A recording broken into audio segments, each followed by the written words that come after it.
율법을 지키느라고 호둥대며 자신을 위장한 유대율법주의자들에 대해서 신랄하게 비판하신 예수님의 말씀이 6장의 내용이었습니다. 이들은 자신의 의를 사람들 앞에서 드러내려고 거짓으로 꾸며 외식하는 자들이었습니다. 예수님은 그들을 이방인이라고 부르시고 이미 자기 상을 받았다고 하셨습니다. 6장은 그들의 유전인 구제와 기도와 금식을 행함에 있어서 외식하는 그들을 집중적으로 비판하시면서 제자들에게 구제와 기도와 금식에 대해서 바르게 가르치셨습니다. 이처럼 그들은 자칭 유대인이라고는 하지만 이방인들로서 그들의 잘못은 자신들의 의를 드러내려는 것이었습니다. 그렇게 그들은 하나님의 은혜 없이도 스스로 자신들의 의를 드러내며 하나님의 은혜 없이도 훌륭한 자가 될 수 있다는 착각 속에 살았습니다. 그것은 하나님을 외면한 불신앙이고 그런 자들을 이방인이라고 부르는 것입니다. 그렇게 자신의 힘으로 의에 도달하고 하는 이방인들에게 나타나는 증상이 염려라는 것입니다. 자신이 다 책임져야 되기 때문입니다. 7장도 그런 맥락의 연장선상에 있습니다. 오늘날 한국 사회가 좌우로 갈라져 아주 심각한 분열 현상을 보이고 있습니다. 그래서 서로가 서로를 향해 삿대질하며 자신들은 선이며 상대방은 악이라고 비판합니다. 그러나 타락한 죄인들에게는 선이 없습니다. 이런 때일수록 성도는 한쪽에 치우치지 말고 하나님의 처분을 기다리는 슬기로운 자세로 임해야 할 것입니다. 마태복음 7장 1절로 2절의 말씀입니다. 비판을 받지 아니하려거든 비판하지 말라. 너희가 비판하는 그 비판으로 너희가 비판을 받을 것이요 너희가 헤아리는 그 헤아림으로 너희가 헤아림을 받을 것이니라. 이 말씀은 예수님께서 율법을 잘 지키며 자신들을 의롭게 여기던 서기관과 바리새인들을 염두에 두신 말씀입니다. 그들은 율법을 잘 지키지 못하는 자들을 향해서 비판하던 자들이었습니다.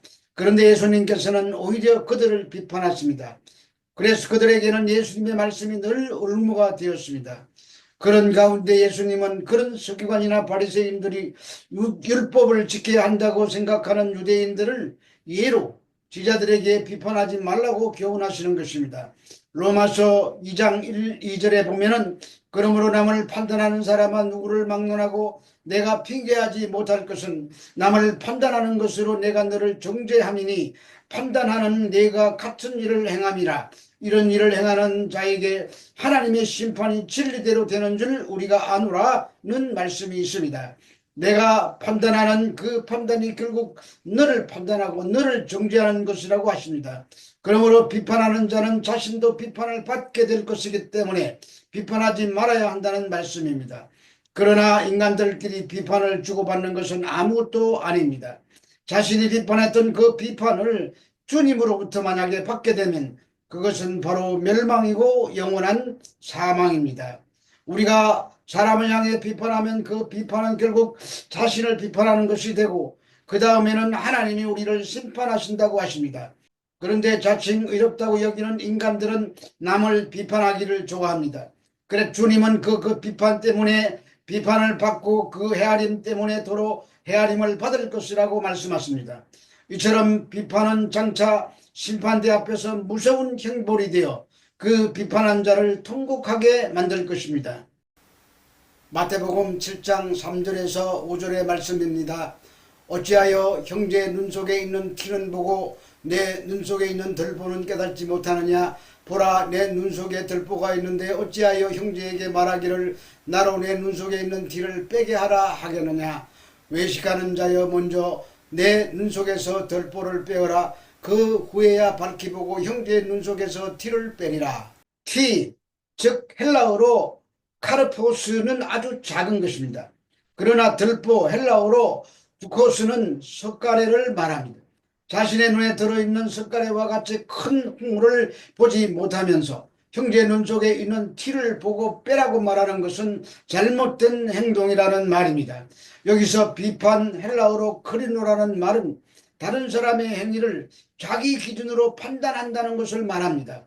이러한 비판은 하루에도 수없이 우리의 생각 속에서 생겨나고 사라집니다. 따라서 비판을 받지 아니하려거든 비판하지 말라는 말씀은 사실상 죄인으로서는 지켜낼 수 없는 말씀입니다.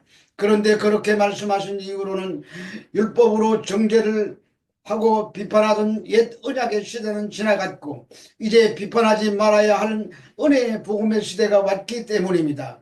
영을 분별하고 판단하는 일은 해야 되겠지만 은혜로 값없이 구속받은 형제끼리는 그런 비판을 하지 말라는 말입니다.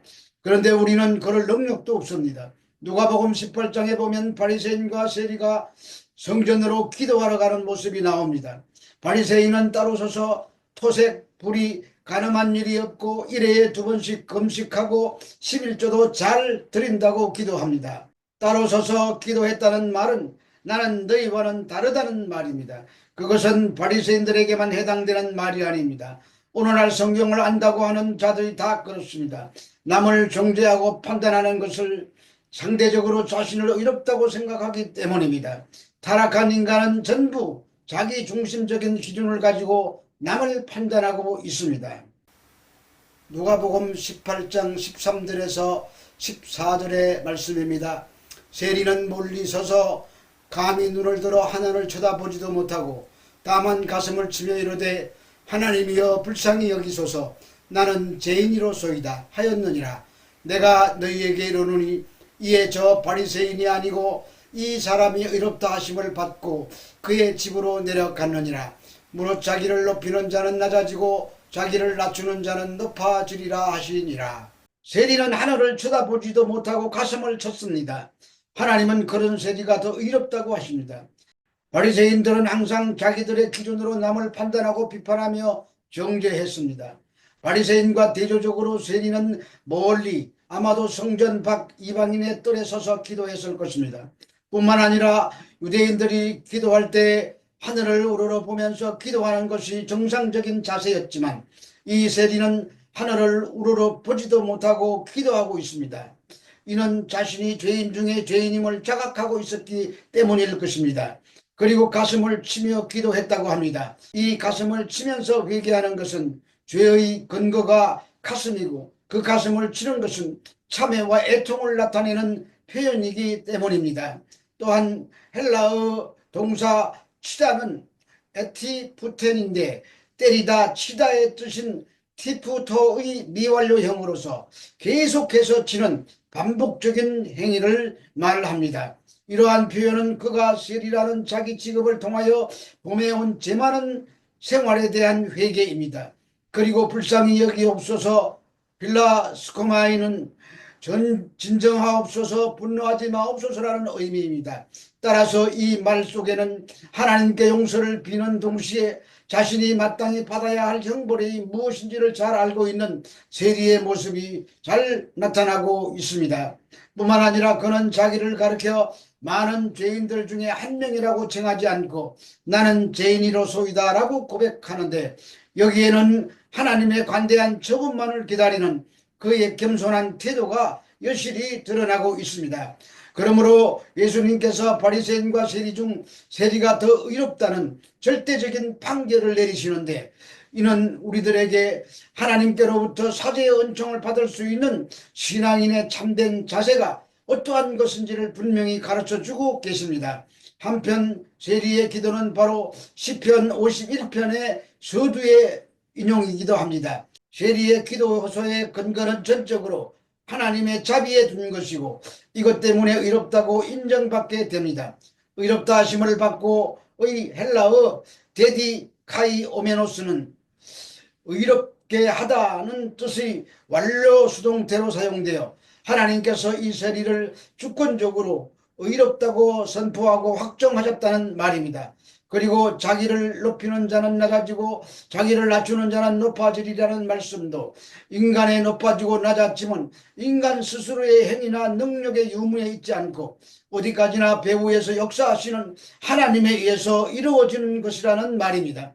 따라서 우리는 겸손히 하나님을 인정하며 그분에게 우리의 모든 것을 맡기고 이웃을 존귀하게 여기는 삶이야말로 진정한 자신을 높이는 길임을 한시로 잊지 말아야 할 것입니다. 그러나 바리새인들은 하나님께서 인간의 공로에 따라서 역사하신다고 생각했습니다. 그런데 본문의 세리는 오직 하나님의 은혜로서만 구원에 이를 수 있음을 믿었으며 또한 하나님은 자기와 같은 죄인에게라도 은혜를 베풀어 주시는 자비로운 분이라는 믿음과 소망을 가졌던 것입니다. 누가복음 6장 41에서 42절의 말씀입니다. 어찌하여 형제의 눈 속에 있는 티는 보고 내 눈 속에 있는 들보는 깨닫지 못하느냐. 너는 내 눈 속에 있는 들보를 보지 못하면서 어찌하여 형제에게 말하기를 형제여 나로 내 눈 속에 있는 티를 빼게 하라 할 수 있느냐. 외식하는 자여 먼저 내 눈 속에서 들보를 빼라. 그 후에야 내가 밝히 보고 형제의 눈 속에 있는 티를 빼리라. 우리는 자기 눈에 있는 들보는 보지 못하면서 남의 눈에 티는 보는 자들입니다. 그러나 하나님으로부터 어떤 은혜를 받았는지를 아는 사람은 들보가 빠진 사람입니다. 아직 하나님으로부터 받은 은혜가 얼마나 큰지 모르기에 재판관이 되어 남들을 비판하는 것입니다. 사도 바울은 구원받기 이전에 남을 판단하고 정죄하던 그 대표적인 사람이었습니다. 그런데 주님을 만난 이후로 자신을 가리켜 죄인 중에 괴수라고 했습니다. 주님을 만난 자이기 때문입니다.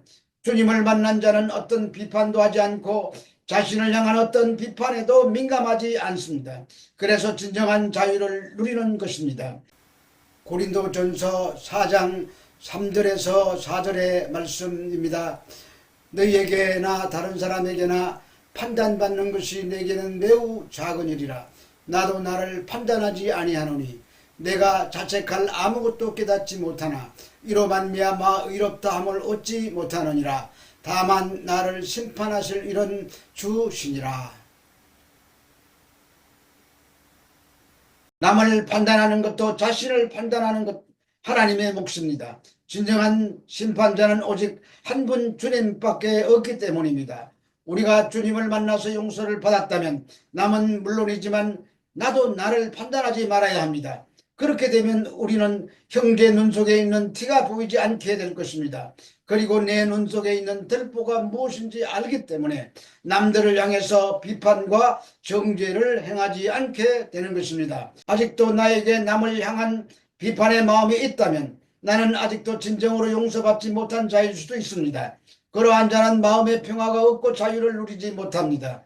우리가 남을 판단하고 비판한 결과 하나님의 심판을 피하지 못한다고 말씀하십니다. 그러므로 하나님이 원하시는 것은 자비와 긍휼이지 제사가 아닙니다.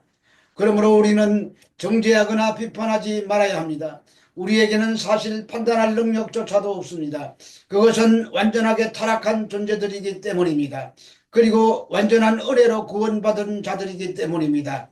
차라리 남에게 판단을 받고 당하는 일이 있어도 판단하고 비판해서는 안 되는 것입니다. 그런데 우리들은 우리와 다르면 다 복음이라는 칼을 가지고 난도질을 합니다.